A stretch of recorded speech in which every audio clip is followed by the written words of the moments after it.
Welcome, everybody, to this new series called One Question. And really, it is one question that this series will tackle with fireside chat with executives, trying to basically take on a specific issue and try to identify within it what does it mean for investors' intelligence action, as well as come up at the end of it with a call for action for all of you.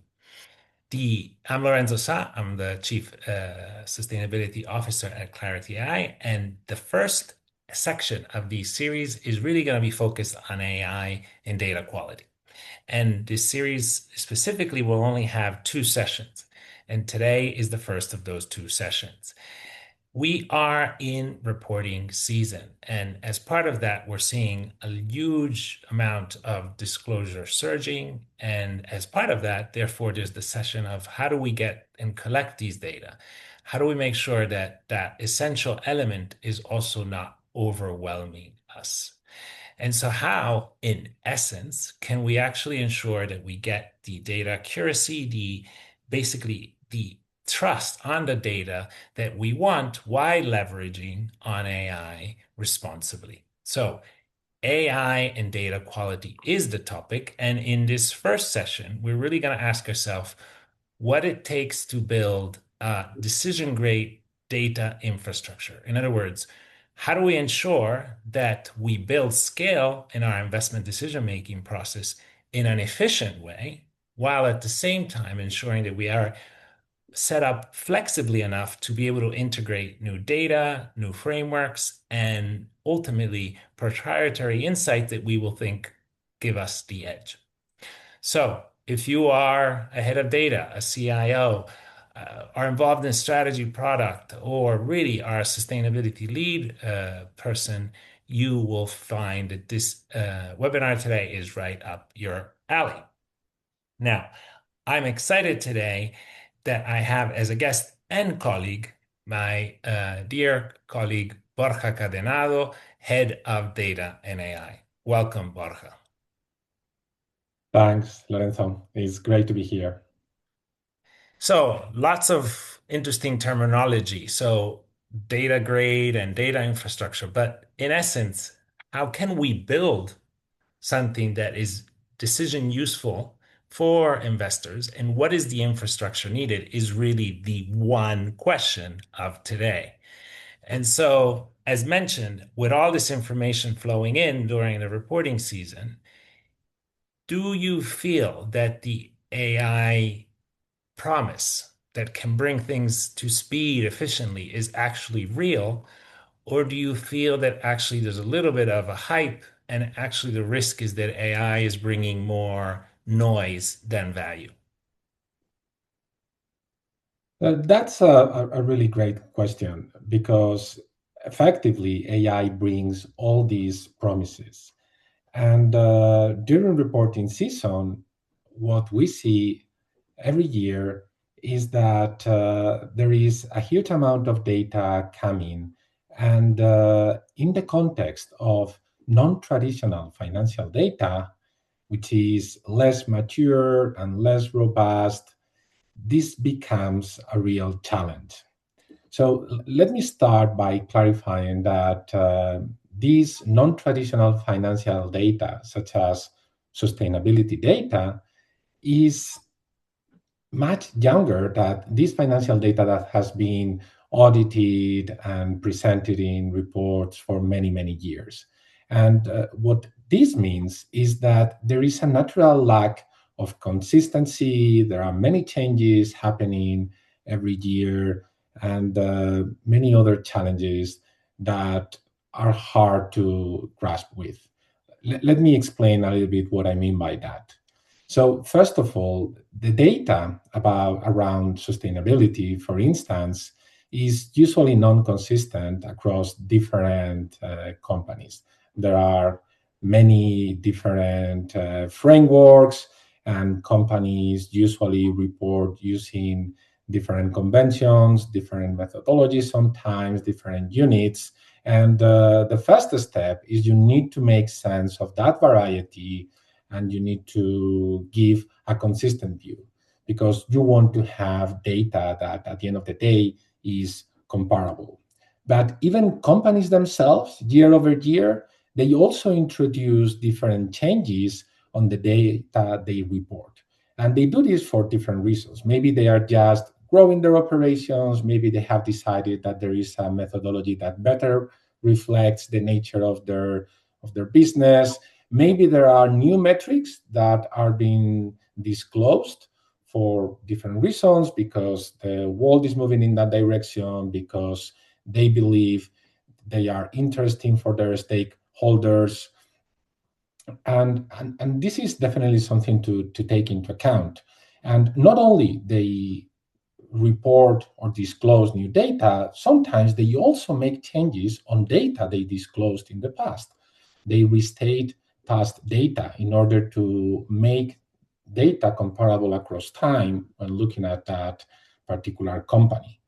And then there is the challenge of the data that is not disclosed, data that maybe companies are hinting they have, but they are not providing it with the granularity, the detail, or with the right methodology.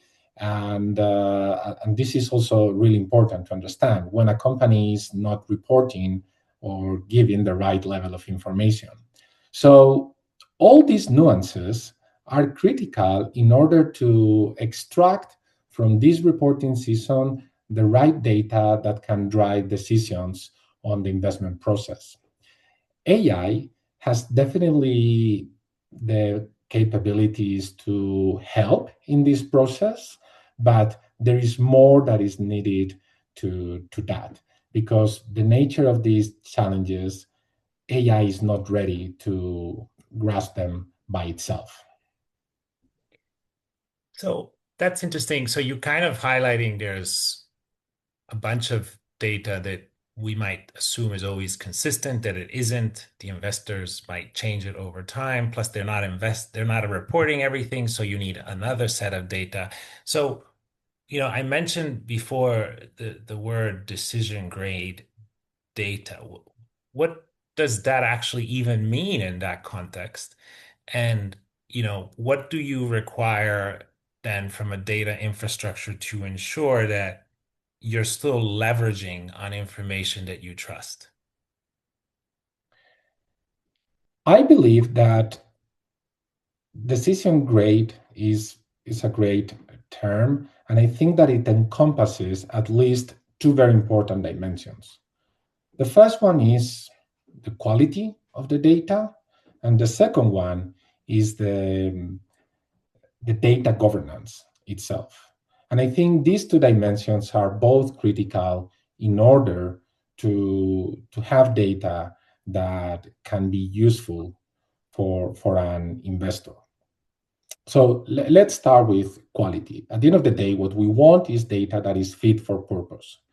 We want data that whether you want to make a decision, you want to report about your investment process to any stakeholder, be it a regulator or maybe one of your investors, you want that your data is really telling the story that you need in order to make the decision or to tell the story to your stakeholders. And for that, that data needs to have the right level of quality. And I think we should start with accuracy, which is the ability of the data to reflect the reality that we are trying to measure, considering all the nuances that I mentioned before. Then this data needs to be stable. This is critical. You need data you can trust that doesn't change in a way that you cannot understand. What I mean by this is that I believe it's critical that when you make an investment decision, say the data that you are looking at is data you can trust. If you look at that data again in 1 week time, 1 month time, you understand that the data is there and it hasn't changed. But there are challenges to this. There are restatements, for example, from companies that are a reality. And you need to have a system that allows you to follow those changes. And finally, when it comes to quality, I want to insist on how important it is looking at the quality of the data that you have and the data that you don't have, missing data. And when you don't have missing data, it's important to understand why you don't have that data. Is it because the company is making claims that are not supported by the right level of standards, by the right methodology? Is it because the company is just not disclosing all the information they should be disclosing? And also, I think it's important that you are able, in some cases, to have some backup data. So maybe you want to use some machine learning model to estimate some of the data so you can somehow fill those gaps and compare companies against a different set of companies, even when the companies are not disclosing that data. So taking into account all these aspects, I think you can find the data that has the right quality to drive your goals. But I also mentioned a second leg, which sometimes I think Governance, it's understated. the And governance side, right? The governance side. exactly, governance. And that is absolutely critical because as important as it is, the quality of the data that you have, it's also that you can trust that data beyond its quality. And what I mean by that is that you need to be able to have traceability, reproducibility, and what I like to call change management. So let me look at them one by one. Traceability is the ability that when you have some data, you are able to go back to the source of that data. You can understand how the data change over time, and you can trust that the data in a certain way has not been corrupted, and you can trust that the source that you are using for that data is the right source. And that might be a report, a website, or maybe a third party that is giving you that data. So that ability to trace back the data to the different uh, sources and the different processes that have transformed that data, I think it's fundamental to build that first layer of trust. The second one is reproducibility. Whenever you use data to build a report, to run some calculations, graphs, I think it's very important to be able to understand how that happened and even redo that exercise every time you need. You need to understand what particular version of the data you used at each point in time. Take restatements. It's perfectly possible that last year you reported on the CO2 emissions of a company for fiscal year 2024, and this year you're writing a report, but your system is telling you that the data has changed. Maybe the company itself has restated that data. You need to be able to understand what data you used last year in your report, how that data has changed this year, and why your report looks different this year. Understanding all this in a way that doesn't get you lost, it's critical. The last part is very important as well, is what I mentioned as change management. The reality is that companies are changing their methodology. In every system, there are usually different stakeholders that make additions to the data, and there might be even new metrics being added to your system, and so on. All this is very important to make the system flexible enough to adjust to a world that is continuously changing in terms of frameworks, the metrics that companies disclose, and so on. You also need a system that has this flexibility and allows you to understand how this data is changing over time, supports these changes in a natural way that allows you to work with this change. We need to embrace change. That is what is usually said. And your system needs to support that as well. Great. I- so this data infrastructure really requires not only good quality data, but it requires the governance to ensure that as that data gets produced, it can be traced, it can face change management, and it can ultimately explain these restatements, as you mentioned. So that's super interesting. I I guess you mentioned models. You mentioned LLM models.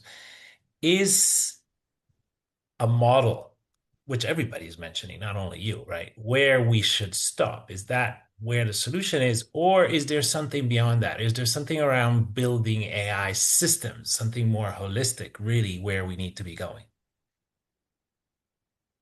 So you're absolutely right. This goes well beyond a model, and it's very interesting. All the hype around every new model that is coming out every day, right? And let's face it, large language models are a huge breakthrough that are changing completely the way we do things. There's no objection to that. But I think that there are some ideas that are really important.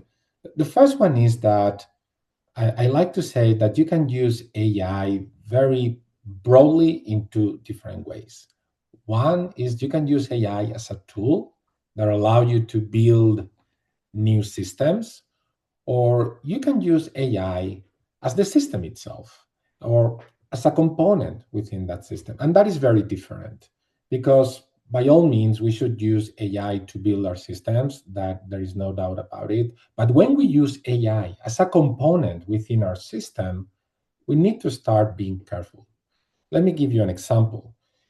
It's a huge temptation these days to use AI, maybe through an AI assistant right away, to look for data from companies. So someone could argue, why should I build a more complex system to manage my collection and data management system when I can simply call an AI assistant that right away will identify the company, the report, the metric, and deliver that to me? But there are many challenges that come when using those AI models. These AI models, they, as much progress as they are doing, they are still uncertain and non-deterministic. There are many risks in terms of what they find, what they cannot find. So you really need to wrap these AI models in a more broader system that also takes care of other aspects. So what I like to say is that an AI model, a large language model, is a critical component in your tool belt today, but there are other components, other sort of tools that you also need to use. And I think it's very helpful to think in terms of the architecture. So if we think of our system as a complex architecture, one component will be the AI models, but there will be many other components that critically they need to be very well connected, coordinated in order to achieve the goal that your system has too. So if it comes to data infrastructure, there is a very clear example. You will definitely need some data storage. You will be collecting data, you will need to store it, and for that, you will need certain technology to store your data, typically a database or a data warehouse. You will need a data model that reflects the nature of this data, and you will need governance in order to manage change, to provide the traceability and deliver this reproducibility we talked about before. So an AI model by itself will not deliver any of those things. You will need to combine the power of these large language models together with some of these other components like data storage, the ability to collect data manually in some edge cases, have analysts looking at the quality of your data, and so on, in order to build an end-to-end that really delivers all the different features that you are aiming for. Okay, so if a leader today wants to scale AI basically as a system across their organization, what is the question that you think they should ask themselves about their own data infrastructure? Well, it's hard to put it in just one question, but if I what I would say is that there are at least three things that anyone should be asking about their system.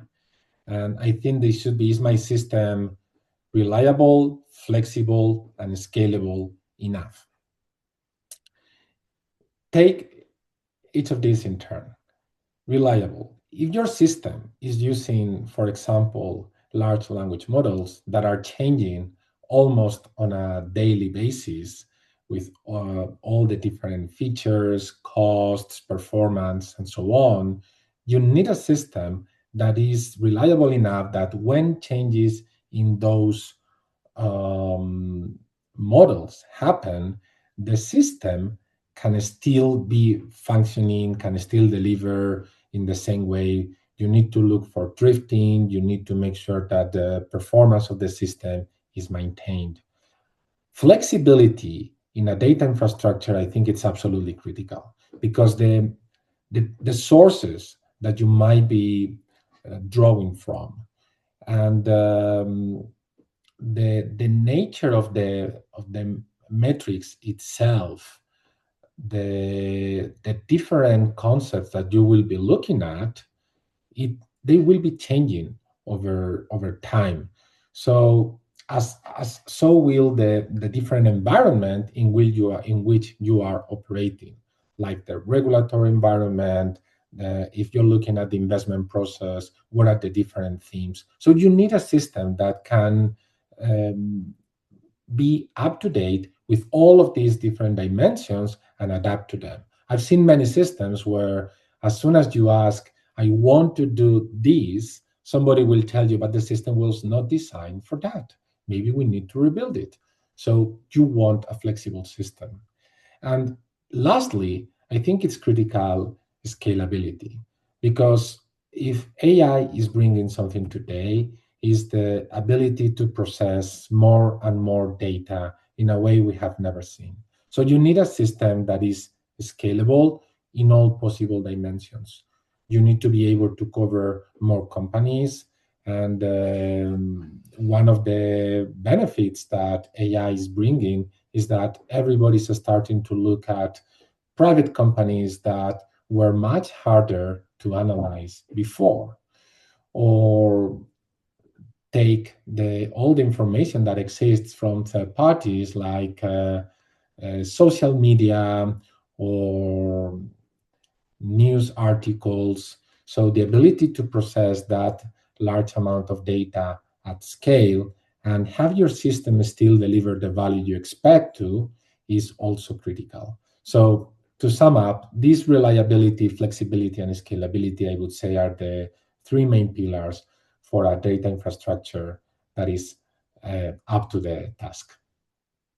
Fantastic. Borja, thanks a lot. We keep these brief, and if there was that one single question, so I think we got to the bottom of that. And, there ultimately is no decision grade data without a reliable, flexible, and scalable infrastructure, and I would say infrastructure system. And those listening should really assess their own setup to see how they can actually perform against those characteristics. So I thank you, Borja, again for your participation and everyone for listening. If you've enjoyed the content of today, I encourage you to take a look at two things, and my colleagues probably are sharing live on screen the links to these. The first is a Swiss Sustainable Finance white paper called How AI Contributes to Effective sustainable finance, and it's really well done. It divides the different use cases, and it has a case study also with data collection and reliability by Clarity AI. And then the second piece is the next session of the series, which is coming up towards the end of the month. It will include my colleague, Austin Ritzel, our AI product and strategy manager. And then the title will be, Are We Using AI for the Right Tasks? So I hope you enjoyed the session today. I really thank you for joining and see you soon.